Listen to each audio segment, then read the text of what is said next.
In today's Mishnah, we'll learn the fifth and sixth Mishnah from the third parak of Keritut. And in today's Mishnah, we're going to do something a little bit different. Till now, we've been doing shiurim in the audio format only. But in today's Mishnah, due to the complexity, there's also going to be a video shiur, which you'll be able to get online to see the Mishnah Yomit website. The reason for that is this Mishnah is quite complex, and we need to really have diagrams in front of us. Now, if you're limited, I know some people listen in their car or when they're running and the like, but I strongly suggest, as you will learn if you're attempting to listen to this in the car or running, that you actually see these diagrams as you learn. Now, the diagrams themselves are also available on the Mishnah website, and so let's get on with it. Mishnah begins, Yesh ba bi'a echad v'chayev aleha shesh chataot. So in yesterday's Mishnah, we saw how someone can do a one act and be obligated to bring multiple different sin offerings. So in these two Mishnah will deal with forbidden relationships. What the Mishnah is saying is someone can have a relationship with someone, a forbidden relationship, and be obligated to bring 5 different sin offerings. That someone, Haba Bito, has a relationship with their daughter, and it'd be chayiv that can be obligated due to the fact that she was prohibited to him, Mishum Bito, she was his daughter, Va'achoto and his sister, Ve'eshet Achiv and his brother's wife, Ve'eshet Achi Aviv and his uncle's wife, Ve'eshet Ish, who was married, and a nida. So how does this work? Now, in our diagrams that we've done in the past, back in Masechta Yevamot, also on the website as well, we have the charts in Yevamot, that the square represents a male and a circle represents a female. The solid line is generally a parent-child relationship, and a dashed line is a marriage. So here in this situation, however, there's going to be a bit of an exception. So we have a case here where the Reuven, as in our picture, has a relationship with his mother, as you see in the picture. And that relationship, they give birth to a daughter, which is Sarah. Now, Sarah here is both his daughter, because he fathered her, and also achoto mi'imo. It's also his sister, but due to the fact they share the same mother. So therefore, you've already got 2 forbidden relationships. But let's throw into the picture as well that Reuven has a brother. The brother's name is Shimon, and Shimon goes ahead and marries Sarah, which he's allowed to do. As soon as he does that, Sarah is now asur to Reuven also because it's his brother's wife. Now this is a case even if Shimon passed away, signified by the cross through Shimon. And so we will now remove Shimon from the picture and introduce further family members. Now we have here, he has an uncle, and this uncle goes ahead and, as you can see, it's his father's brother in the picture, and this uncle goes ahead and marries Sarah. As soon as he does that, then this Sarah is now asked Reuven due to the fact it's his uncle's wife, Eshet Achi Aviv, so it's his father's brother's wife, and she's also married. It's a permissible relationship, that one. And so she's a married woman. And finally, when he has a relationship with her, she's a nida. That's our 6th isur that's punished with karet. Now, if he had a relationship with her inadvertently, then she would be allowed to bring 6 sin offerings. Let's look at the next case. Haba'al bat bito, someone has a relationship with his granddaughter. Chayiv, he can be liable, mishum bat bito, being his granddaughter, kalato, his daughter-in-law, va'achot ishto, sorry, his wife's sister, the Eshet Achiv, which is his brother's wife, Eshet Achiaviv, his uncle's wife, the Eshet Ish, and the fact that she's married, and a nida. How does that work? So here we have a case where Yaakov is married to Zilpah, and they give birth to Timnah. Nothing wrong here. Yaakov has another wife called Rachel, whose father is Lavan. So Yaakov's father-in-law is Lavan. Lavan goes ahead and marries Timnah. It's not his granddaughter, it's his son-in-law's daughter, and they give birth to Leah now. So we've got in our diagram already 6 pictures, and if you're still trying to follow on audio, understand why diagrams are really important. Then Yaakov also has a son called Reuven, and Reuven goes ahead and marries Leah. From that point now, Yaakov is asur to Leah already in 3 different ways. What are they? The first is it's bat bito, because it's Timnah, his daughter's daughter. Leah is his granddaughter. As if you recall, because Timnah had a relationship with his father-in-law Lavan that gave birth to Leah. Also, it is his kalato, his daughter-in-law, because if you recall, his son, Reuven, had married Leah. And from that perspective, it was permitted relationship, because it's really Leah is really Reuven's niece. Then it's also achot ishto. How's that achot ishto? Well, Yaakov married Rachel, as you know, and Rachel's father Lavan was the one who fathered Leah. So therefore, it's Leah and Rachel and Leah are sisters, and therefore it's achot ishto. So there we've got 3 prohibitions already. If Reuven then passes away, the prohibition of kalato still exists. Or also if he divorces her as well, but we're just for simplicity in our diagrams, we're going to assume that we're just going to designate it that he passed away. Then if Yaakov's brother Esau that we're introducing into the picture goes ahead and marries Leah, then it's Leah is now asked to Yaakov because it's Eshet Achiv, it's his brother's wife. If Esau dies or he divorces Leah, and then Ishmael, who's Yaakov's uncle, comes along, and as we're introducing more people into the picture, and then comes along and marries Leah now, then it's Eshet Achi Aviv, it's his father's brother's wife, his uncle's wife, and it's Eshet Ish, and she's married as well. So that's prohibition 5 and 6. And finally, if you had a relationship with Leah when she was a Nida, then you add Nida as a 7th prohibition that's punishable with karet. Rabbi Yossi adds an extra point. He says, Rabbi Yossi Omer, Im avar hazaken v'nasa. If Yaakov's father, we'll call him Yitzchak, went and married Leah. Now, how's this going to be possible? How's this permissible? So we have to assume 2 things. One is that Ishmael passed away without having any children, so Yitzchak can perform Yibum. The other important thing to assume is Esav, which was Yaakov's brother, very early on in the picture when we introduced prohibition number 5, that we have to assume that Esav is not Yitzchak's son. It must be Esav must be a brother to Yaakov from a common mother. The reason why, because if it was Yitzchak's son, if Esav was Yitzchak's son, then Leah would be kalato and he wouldn't be able to marry her. But in any event, we say Yaakov goes ahead and marries Leah, and as soon as he does that, we have the 8th prohibition, according to Rabbi Yossi, come into the picture, that Yaakov now asks to Leah because it's Eshet Av, it's his father's wife. The Mishnah adds 2 other cases where we have multiple prohibitions. V'chen haba al bat ishto. What is that? How does that look? So I deal with the situation again that Yaakov's father had a relationship with a lady out either the wedlock. Either he raped her or he seduced her, and it gave birth to Rachel. Now, Rachel is his sister, so it's Achoto Ma'aviv. That's prohibition number 1. That's how Yaakov and Rachel answer to each other. Yaakov, according to the opinion in this Gemara, can actually marry the Anusat Aviv, or Mufotat Aviv, because it was never his father's wife. Now, if he marries her, then not only is Rachel Asur because it's Achoto Me'aviv, but it's also Bat Ishto. It's his wife's daughter.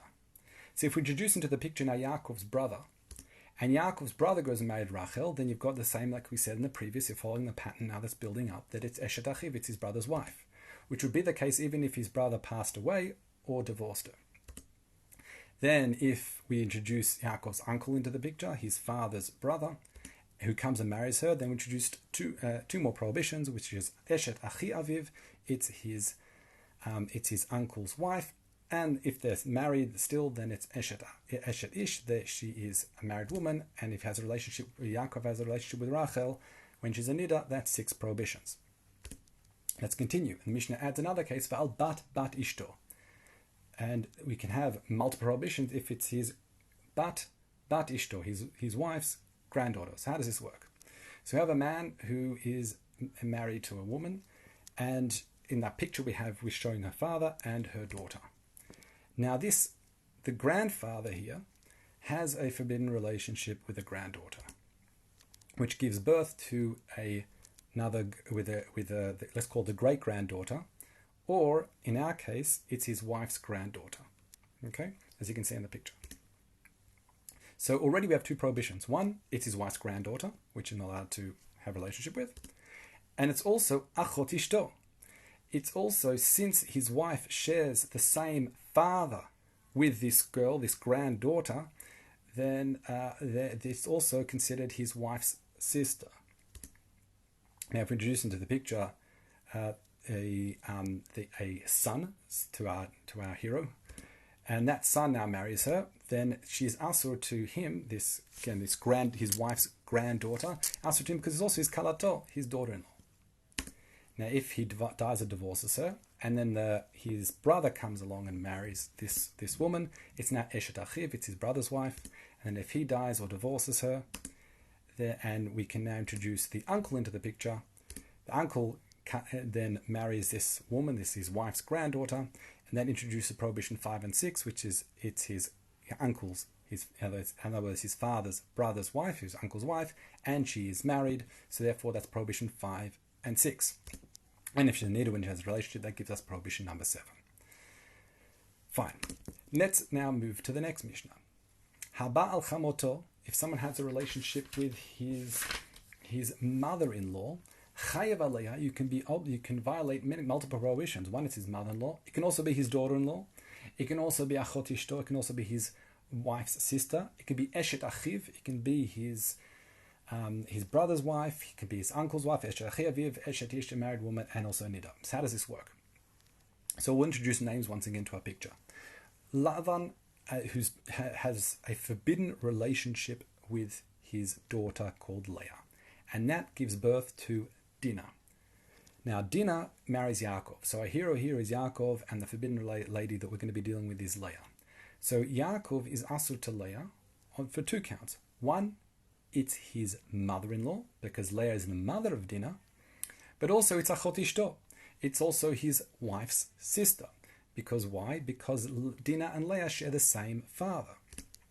Now, if Yaakov has a son called Reuven, and Reuven goes ahead and marries Leah, then in that situation, what do we have? It's now Yaakov is asur to Leah because she's his kalato, he's his daughter-in-law.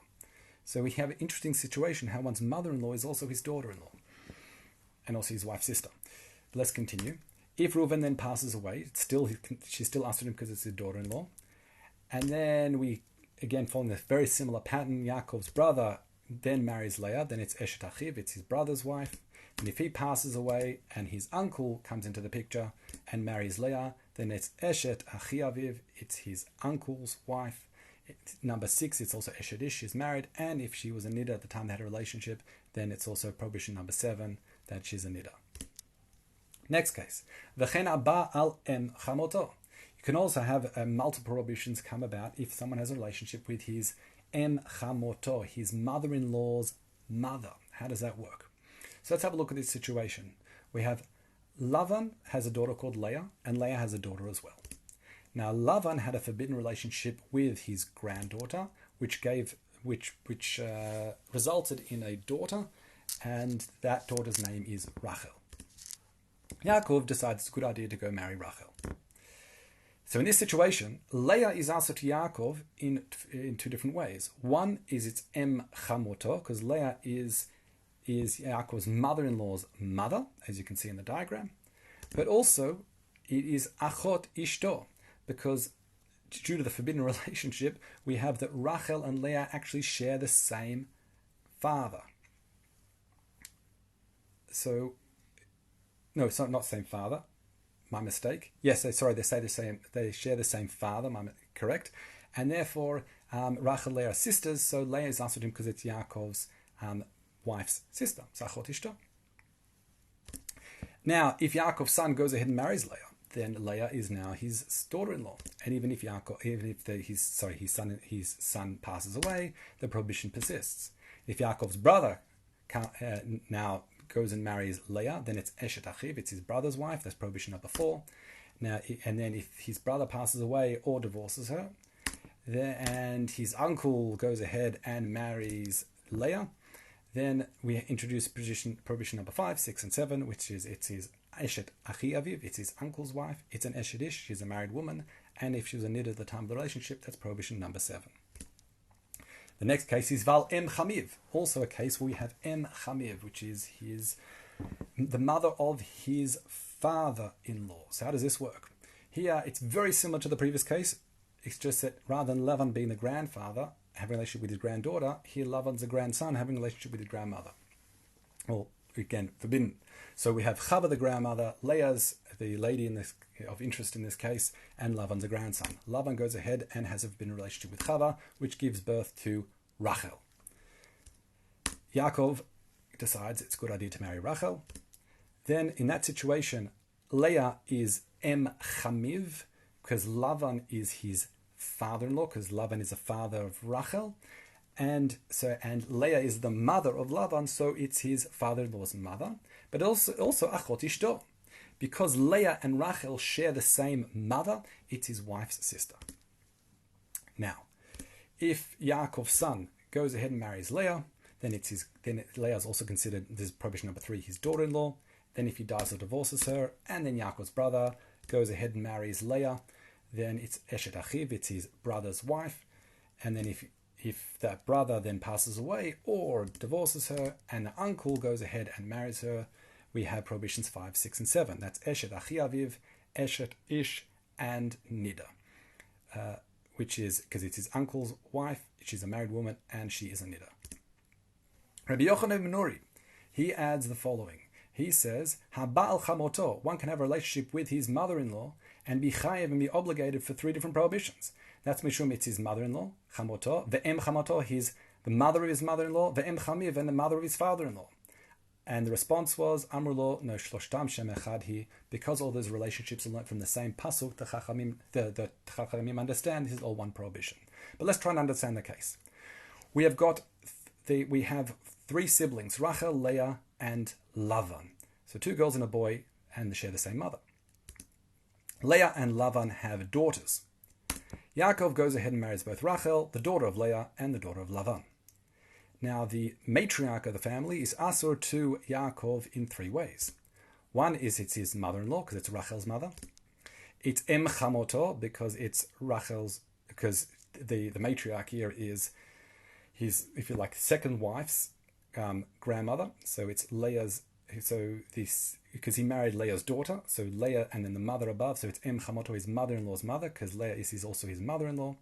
And em chamiv is because Lavan is his father-in-law, and the matriarch here is the mother of Lavan, and that's what gives us the 3rd prohibition. But as we said, Chachamim disagree, because they understand since all these relationships are learned from the same pasuk, isha bita lo tigale im bat bana vet bat bita lo tikach legalot ervata shera hena zimahi, all connected to the zimahi, all in one pasuk. He understands it's really one shem, so it would only be one korban. That's what Chachamim understand and disagree with Rabbi Yochanan ben Nuri.